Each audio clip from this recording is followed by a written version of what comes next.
Aries, to save some time, I already shuffled the cards and laid them out. I'm using an ancient Celtic 10 card spread that allows me to look at the past, future, and present influences that are going on in your life right now. And there's a part of you that's igniting with this new imagination and inspiration that wants to take off for the creative, but you're kind of blocking it with being, I hate to just say it, a cheapskate and thinking only about money and thinking only about accomplishment and ego and pride stuff. You rule that domain as well, the Ram. So you need to make sure that you're shifting through those thoughts and make sure that they're not of the ego pride and more of the spirit and the heart. Because it's kind of like a conflicting nature right now in the week. And I want the spirit and the heart to win out, not the cheesy stuff of the kind of tight pocketbook and the tight thinking. And most importantly, the way to break that kind of impasse in your brain and your heart is to just trust yourself. You've really come a long way in your identity and how you want to live your life, your character, your ethics, your morals, who you want to love, how you want to work, all those kinds of things. And maybe some of them needed adjustment, but it's not a time to stop believing and having faith in those kind of dreams and wishes in that pathway that you've built to yourself. So let's get into why I'm saying there's kind of a little bit of conflict here. In the first placement is the Two of Wands. That's that inspiration, imagination taking off in the material world, right? An idea that wants to take hold, all right? But also, too, you've just come out of the cave with the Hierophant, the priest in the tarot. I take the universal message of God and I make it a material reality in this card, okay? I start that journey. I've had emotional and spiritual maturity and growth from life lessons. Again, it's been a tough time, but now the Hierophant is kicking out of that cave and say, what do you want to do next, Aries, my little ram friend? Where you want to go take that creative idea and plant your kind of little wands for the next journey. And the kind of blocker to this is a few cards, okay?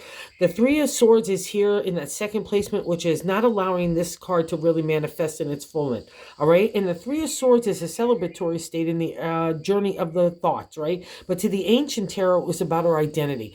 So your creative ideas are not matching your identity. So you're still trying to mold yourself to other people. And where that's necessary, that's groovy. But if it's not, like you really feel like you're compromising your integrity, your ethics, or the way you want to do your life, especially the way you want to do the creation, that's going to be a conflict that's got to break. With the only thing that could happen is your self-confidence and self-esteem needs to match that imagination and imagination and inspiration, okay, to take it to the next, because you've got it.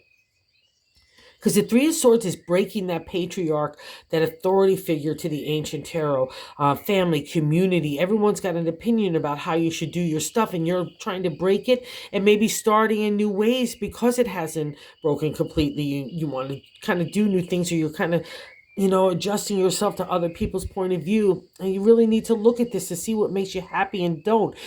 Do what you need to do to survive, but don't give up on your dreams and hopes, okay? Because faith has led you here, and it's all about learning new lessons. And I think it's the lesson of not being negative and not thinking about money, especially. In the third placement is the top of the matter. I like to say how God wants us to help us navigate the week. The King of Pentacles is there, and this guy is not so royal at all. I've learned that his only purpose here is to remind us that we're being a cheapskate in the pocketbook, in our thinking, our attitude, our emotions, our approach. He's Aries, but not in the exalted state. He's holding that hoard of money. He's King Midas in my deck, so we know how that turns out. And if you don't, everything he had to do to touch gold, it just didn't work out. It gets overextended. And we always need a balance between the material and the spiritual, because you're a ram and the first sign of the zodiac. That's going to be always part of the gist of having to break that, right? You're following your heart versus having to survive in the material world. That's the life lesson of Aries, right? Okay. And so don't buy into this guy. Don't know that you've already achieved the kind of the accomplishment of the Three of Swords of your identity. Let's not go backwards. Honor your kind of dreams and your imagination that wants to take off in that flamey area, right? And that's your domain as well, that creative. And the fourth placement, maybe it's why a little scary. In the base of the matter, I like to say the gut part of the reading, what you're feeling. is the moon is a major arcana. She's mama. It's shadowland. It's scary. It's rebirth. And when she appears for me, that rebirth is starting to happen. So that's probably why we're getting a little bit of conflict, or maybe a little bit of scared too. So don't let insecurity and fear and anxiety creep up into you. Because when the moon appears, she's done with you. And she's scary as the daylights don't, well, lack of daylight, really. You're walking in like shadowland. You can't get your hand on the next move. You don't know where your footing is going. It scares the living daylights out of you. And that's her whole purpose. She wants to scare the daylights out of you so you're not scared anymore, right? Because you've entered the Shadowland, you took it on, you took on that dark space. You emotionally and spiritually matured through those lessons with the moon. All right. And when she comes and she appears, like I said, she's a past reflection. So she's done with you and she's kind of rebirthing you, giving you this new moment to try new things. Okay. And it's all built on what you want to do and that new self-confidence that if you tap into it, you realize how much you have accomplished, how far you have come, not only in the material, but in the spirit. While it's important in the material world, don't get me wrong, but it's much more important what's important in the eyes of God, right? And what the right thing to do with morals and integrity, right? And not the gold coin. And you've learned this as well, too, in the past reflection, the Ten of Swords. You've been fighting for your identity, trying to put it up there, trying to work it out. And now you're tired, and God's saying a new start out of all those life lessons. The 10 is the ending of the numbers of the minor arcana, and the swords are our thoughts, right? And again, we're pushed and pulled and having to justify the way we're doing our life and who we are and all that kind of like that moral compass that gets ignited in us because we're coming up against people in situations that are challenging us, right? That's the whole point of the swords. I want you to know who you are, but you're tired here. But it's nice it's a past reflection because God's saying, I got your back now. That new day's dawning. That negative thinking doesn't have to plague you anymore, so let's not let it, all right? And in the present, I think you really got that. So this is why I really need to say you need to trust yourself, keep to the course, right? Stay the course, right? Keep to your dreams and so on. That 6K card placement is what's happening right now. And the Four of Swords is a firm foundation in our thoughts, but it's the firm foundation of you, my Aries friend. So what do you want to do, my Ram? All right. And you've got like, I often use it like a potter. I got the table, I got the clay. I don't know exactly what it's going to be, but I know in your capable hands, Aries, it's going to be something beautiful. So trust this. I believe in you, so you believe in you as well, okay? And also, too, I think part of it is in that Two of Wands is what's the general gist. So you want new stuff. You want your imagination, inspiration to take off. You want that sense of accomplishment that you feel inside of you. You know you're self-confident. You know you have good self-esteem. But here we come into the self, how that seventh placement and how we're feeling about self and the Four of Cups. Again, another firm foundation in the area of the hearts. That's the exalted state. See, all your cups are there. But in my deck, it also means chitter-chatter, gossip, input from other people that, again, are challenging who you are, saying you need to do this or saying you need to do that. Everyone's got an opinion in the Journey of the Swords and in the Four of Cups. But it's all meant for you to decide what you want, okay? It's a push and pull. It's not pleasant, but you've done it. So now God in the universe is saying, what do you want to do next with all those life lessons and that imagination? So let's believe in the Four to build a firm foundation in your heart because it's been tested and tried, and you can really believe in this. Let's not anybody else's narrative get into your head. And that's probably why that Ten of Swords is there too. It's a beautiful indicator that kind of influence is leaving you. So really kick it to the curb and kind of thinking, go for the exalted state. And how other people view you is beautiful as well, because the Knight of Swords is like thoughts on thoughts, but I'm taking you in new directions out of that firm foundation. I want to take you in new directions. Let's take off, Aries.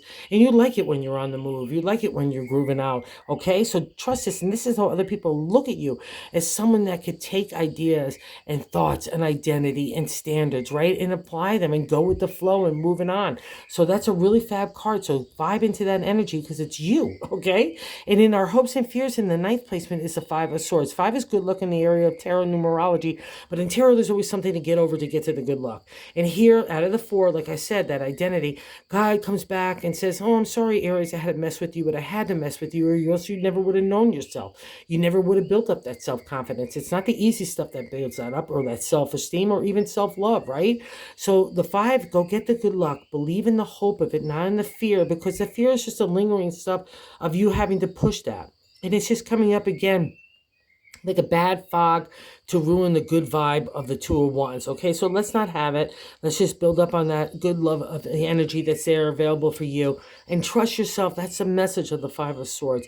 And we get a real affirmation in this of the good luck that you have and the good karma too, Aries. Okay, and the 10th outcome card, that position, is the Hangman, a major arcana card, and it means hanging in time. I used to get PO'd when I saw this, because a lot of times after this kind of stuff, or I'm feeling like cheesy or cheapskatey, I want to move. I want everything happening yesterday. But that's just not the way it is. And when we're overthinking it or trying to rush or get antsy in the pantsies, that's when the universe and God steps in with the Hangman saying, whoa, you've been through so much already. You've been through spiritual, emotional, and mental warfare. I need you to rest. I need you to regroup. And I also need to get in there. I need you out of the way. I say that with love and respect, Aries, but I need God and the universe to do their work now. Okay, you've done your thing. You get that hope and faith. You traveled all through that, and you kept that eye in the sky and the bright light of God and the universe. And there's a reward for that. Okay, so give it some time, stay the course, but regroup, break this kind of cheesy influences, all right? Go embrace the moon and the rewards that she has to give. And we get another validation here in the bonus card, the Hermit. It's a major arcana too. We sometimes want to withdraw, which was great for the Hangman, because we need the regrouping. We need that detoxification. We need that meditative state. We need that clearing out of the mind and the heart so we can plant a new garden, right? All right. And that's the Hermit. But to me, it's also a spiritual warrior. I've been on the front lines of fighting for what's right for me, for my ideal of God and the universe, for community. That's the Hermit. So he's got a special connection with God. He's got the the big sleep that cut away the BS. And he's also got a big lantern of knowledge and wisdom that is built out of that experience that he's tried and tribulations that he's gone through, like you've gone through. All right, so believe in this energy. This is really wonderful. It's great stuff, but it's mostly just a chill time for you so that God can get to work, and all you need to do is just clean out that mind and that heart to make sure it's the most positive nature for the good rewards that are coming your way. But I can't get it to you if you're so tightly wound up all about the gold coin and everything else. Okay, I'm sure that makes sense to you. So have a good day. Oh, and have a good week rather. And if you're so inclined to like or subscribe, that's been awesome. Everyone's been showing so much love. I just really so appreciate it. Have a good one, guys.